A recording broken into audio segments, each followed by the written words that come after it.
What is up, guys? Soss here with yet another video. And so today in this one, what we're actually going to be talking about, I'm going to be having some of the highlights from SummerSlam playing in the background. Probably not with any audio, I'm not sure yet. But I just wanted to go ahead and give my thoughts on SummerSlam. So with that being said, let's go ahead and jump right into it, shall we? Alright, so to be honest, I wasn't really too upset about it. I actually got to watch it with my girlfriend, and that it's crazy because she's not the biggest wrestling fan in the world, but she watched it with me. Now, this first one that they're showing, Ricochet versus Logan Paul. I mean, it was it was okay. I thought there were some pretty good spots in it and everything. I thought that the high flying stuff was pretty good. I did think that it was hilarious that they actually added in the spot that was the Spanish fly, because I'm not sure if any of you guys remember. I think it was Money in the Bank, but they actually botched that. It was mostly because of Logan Paul and his inexperience in it. But then again, though, like I said, he's getting better. I didn't like him at first. Still not sure how I feel about him, to be completely honest. But I still like him and everything. He's growing on me. He's getting up there. He's actually training a lot. He is still basically a part timer, and I think one of the things that kind of bothers me about it too, though, is just the fact that he gets to get on these PLEs, so these live events and everything, all because he's like a megastar on social media, which, I mean, that's cool for him and everything, but at the end of the day, I still would like to see some other people that put in a lot of work to be able to get on these shows and get their stories told and everything. Plus, he just hasn't really had a super compelling storyline. I don't mind the storyline that he has right now with Ricochet. I think that's still going to keep going on even past SummerSlam, because I think that they're going to keep that feud up, which not too terribly bad. So it is what it is. So now, moving on. All right, so Cody versus Brock. I actually I started off not really liking this match, but then it started growing on me. And part of the reason why is just because of the fact that, like, they showed Cody with a lot of grit, determination, like not wanting to quit and everything. There were several times that Lesnar was trying to get him to basically just get counted out and was just like brutalizing him, kind of like what we saw just now with him F5ing Cody through the table and everything. I mean, there were some really crazy parts to it, and I actually really liked that part. So whenever he first came out, Cody not only came out to a very, very loud pop, but he also came out, actually Lesnar came out to a pretty loud pop too. It's kind of crazy that Lesnar is still so stinking popular, but he is a monster when it comes to combat sports. But like, Cody came in and started doing a bunch of disaster kicks and the Cody cutter and everything, and I for whatever reason, I love the rope moves. So anything that you have to jump onto a rope for, for whatever reason, I absolutely love those spots. But he did that. He took the advantage starting off, and then Lesnar kind of took over for a while and just brutalizing him and just like throwing him to the outside of the ring and everything, and then just making sure that he was just, staying, like, he kept telling him to stay down, which the storytelling in that was really good, because I mean, everybody knows that Lesnar is booked as an absolute monster. He's an absolute fiend, and he just brutalizes everybody. But to see Cody continue to get up and get back into the ring really showed, even if it is all scripted and everything, it showed that he has that grit and that determination to want to continue to fight and press on, because ultimately his goal is to try to get that WWE championship. But yeah, no, I thought this match was a pretty good one. Man, look at that. Look at that Cody cutter. Gosh, it just looks so cool. I'm a big fan of cutters. And then, of course, Lesnar kept kicking out, kicking out, kicking out. And of course, I don't have ad free, so this part was really, really cool.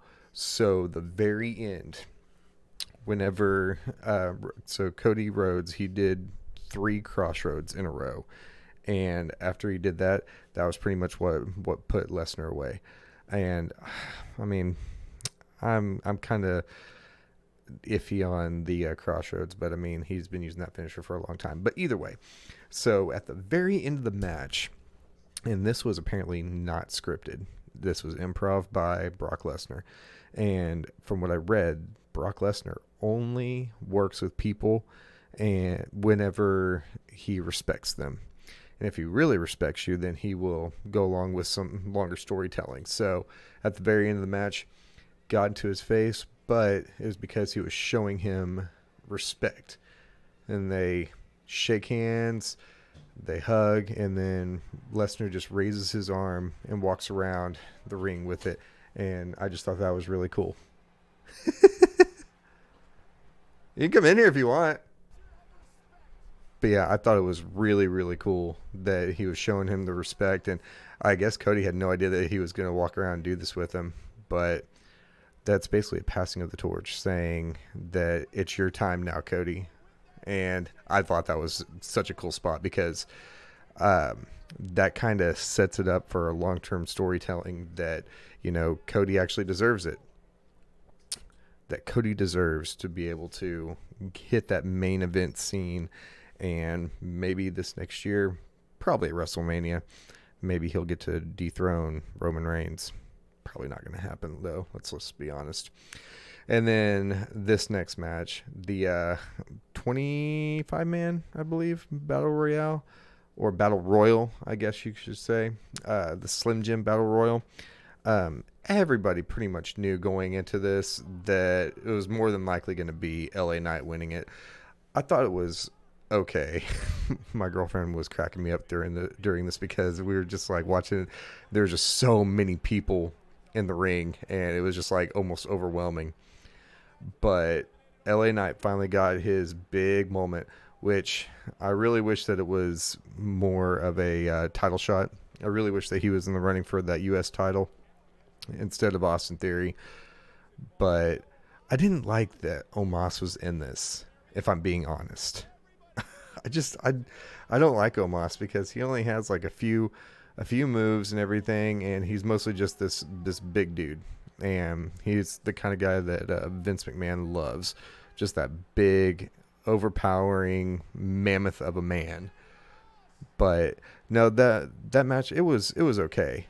But I was mostly just glad that LA Knight won because, man, the yeah movement, you can't deny it. It's incredible. It is absolutely incredible. I love everything that's going on with it right now. But yeah. And I will say, probably my favorite part. I love the entrance, and I love the pop that he gets. But it's just these parts where he's like pointing at the crowd, LA Knight. Yeah, it just cracks me up, man. He is so over. And if you guys didn't already check it out, I actually posted my very first video covering the WWE, and it was about how LA Knight is so over, and I just recapped one of his matches with Sheamus. So if you feel like doing that, go ahead and check that out. But next, Ronda Rousey. This match, from everywhere that I saw, I looked up grades for it because me and my girlfriend were watching, and we were just like, this is so boring. This is such a boring match. Like, it's terrible. And it was just slow paced and everything. Apparently the crowd was even yelling out, this is boring, and then they were calling out. But this was following LA Knight winning, which he's a super over superstar. So, but this match, oh my gosh, McIntyre versus Gunther. So Gunther is, for those of you who don't know, Gunther is about 30 days away from breaking Honky Tonk Man's record for longest reign as Intercontinental Champion, which I think that they want to have him break that record. So going into this, I didn't think that McIntyre was going to win anyway, but I love McIntyre. I think he's such a phenomenal athlete and a wrestler, and he's just so good. So I was super excited for this. The only thing I didn't really like was the very end of this match, because the very end, it was like, if you're a big old school wrestling fan, then I'm sure you would have liked it, but I just wasn't the biggest fan of it, because he ended it with a splash and then a clothesline and then a power bomb, and it was just super super strange. But this was a cool spot too, though, because McIntyre finally showed that, somebody could hang with Gunther, even though Gunther has been, just running roughshod through all of the WWE. He's been taken over, and he's going to be a future world champion. I can guarantee that, because he's doing a really good job as a heel. But man, them giving him this long of a reign as Intercontinental Champion has just been absolutely nuts. Those chops, though, man, those chops, man, you gotta love it. You absolutely gotta love it. And then he hits him with the Claymore. Gotta love that Claymore kick. I was like, you know what? He might actually win this. And then I was like, nope, not happening. And then probably, I will say, my match of the night. My match of the night wasn't the main event with Jey Uso and Roman Reigns. It was this one, Seth freaking Rollins versus Finn Balor. Because Finn wanted to win it clean. He didn't want any help from the Judgment Day, which everybody knows that Damian Priest currently has that Money in the Bank briefcase. And there was some speculation that if Finn or if Seth won, then he was going to cash in that Money in the Bank contract. But as you guys can tell through the video, Balor was trying to win, obviously, and then we know that there's a possibility that they've been hinting that Damian was going to cash in his Money in the Bank contract. And then this is like the first time that I've seen it to where Judgment Day has interfered and did not cost them the match. But they made Seth Rollins look really good right here.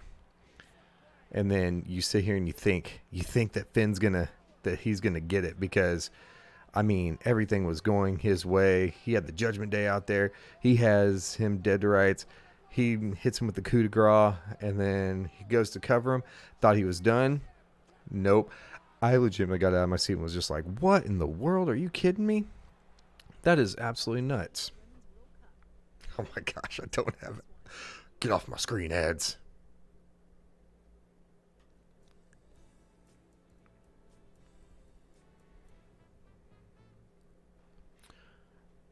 But yeah, no, I thought that match was incredible. Seth Rollins ended up retaining.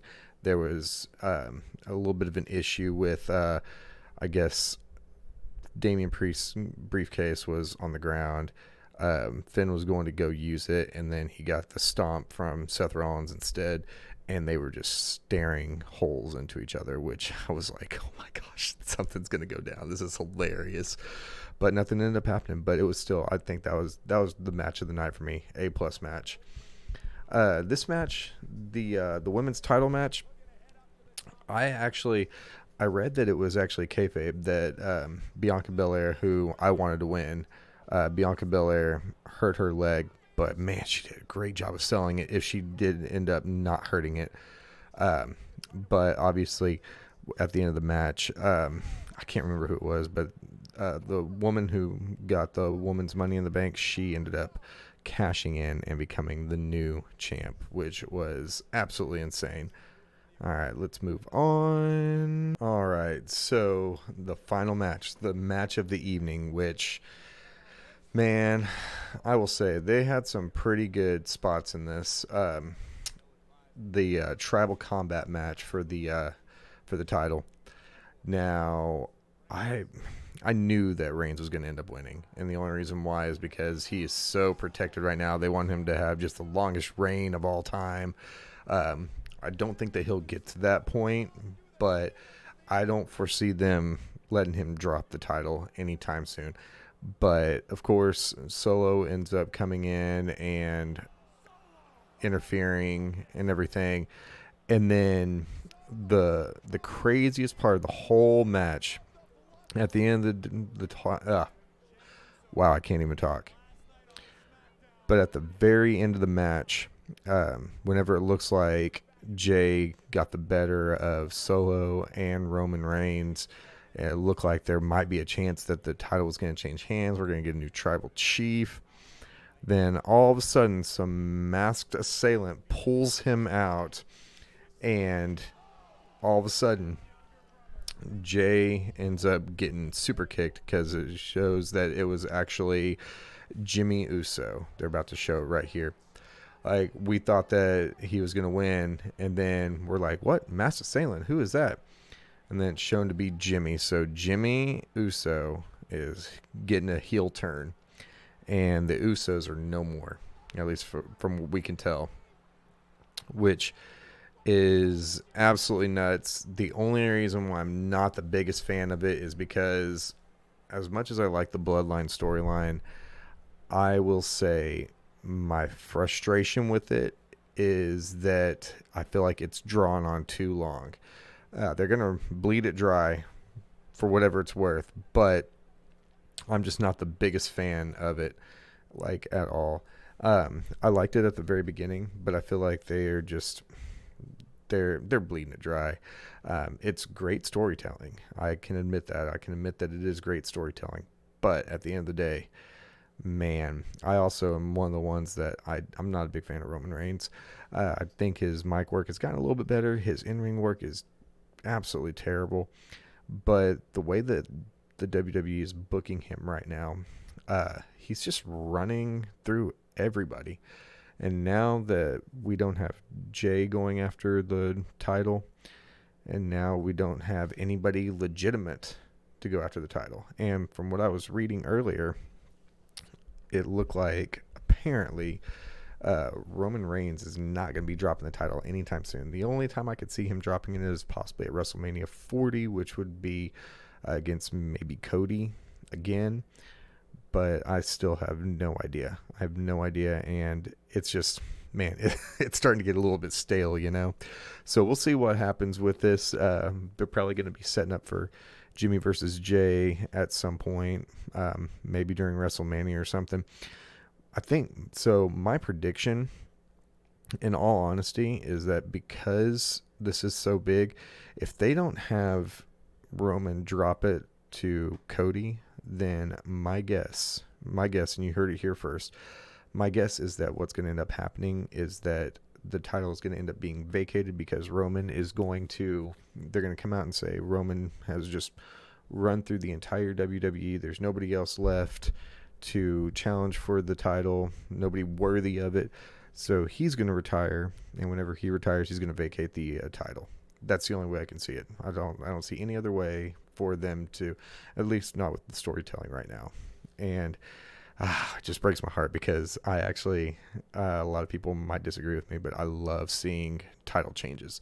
The only reason why I don't want to see frequent title changes, but man, these long title reigns is just, it makes it to where, especially if you're watching something like, if you're thinking that you know that Roman's not going to be dropping the title, so what's the point in watching, you know, especially if he doesn't even put on the greatest of matches. The Bloodline, they put on a pretty decent match, but yeah, so maybe that's just my opinion, but regardless. So this video has gone on a little bit longer than I wanted it to, but I wanted to do a SummerSlam recap because I'm actually downloading pretty much at the last second. I'm downloading WWE 2K23 because it's free to play this weekend, so I'm currently in the process of downloading it, and I figured since I was downloading it, might as well hop on here real quick and give my thoughts on SummerSlam. And so that's my thoughts on SummerSlam. Let me know what you guys think. Let me know if you guys are enjoying this type of video content. If you are, drop a like, comment down below. Let me know what you guys thought.